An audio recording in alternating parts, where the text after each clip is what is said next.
Video post করেছিলাম, বিতর্ক হয়েছিল আমি জানি, সেটা সোশ্যাল মিডিয়াতে একটা বিশাল ভাইরাল হয়ে গেছিলো ভিডিওটা। অ্যাকচুয়ালি মায়ের মন্দিরে এসে আমি ভিডিওটা করা আমার উচিত হয়নি, এবং বিশেষ করে গর্বে গিয়ে এবং বাইরে যদি করতাম এটা ঠিক ছিল। এর জন্য আমি ক্ষমা প্রার্থী।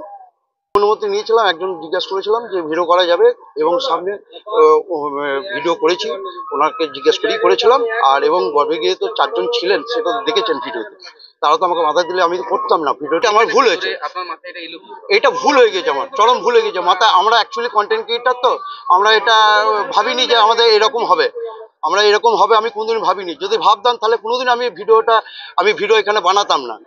আমার সেই মানসিকতা ছিল না যে যে সবাই ঠাকুরের গান, আমি একটা ঠাকুরের গান বানাই। এর জন্যই আমি ভিডিওটা বানিয়েছিলাম।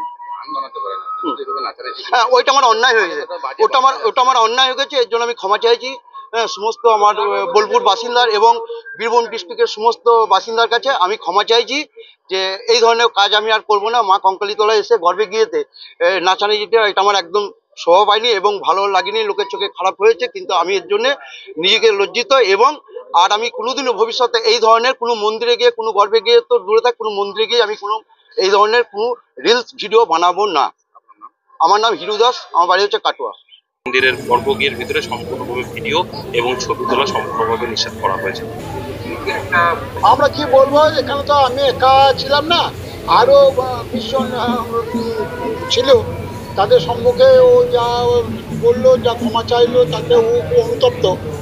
তা সবাই যখন ক্ষমা প্রার্থী হিসেবে ওকে যখন ক্ষমা করলো, তখন আমার এখানে সেখানে কিছু বলার নেই। নয়তো অনেক কিছুই বলার ছিল, অনেক কিছু চট কাপড় দেওয়া হতো, সেটাও তো কিছু করা গেল না। যাই হোক, সবাই যেখানে মেনে নিল, আমাকে সেখানে মানতে হলো। ভিডিওটার সম্মুখে, সবারই সম্মুখে তো ডিলিট করলো, সেটা তো আমরা দেখতেও পেলাম বা সব ইয়ে করলাম।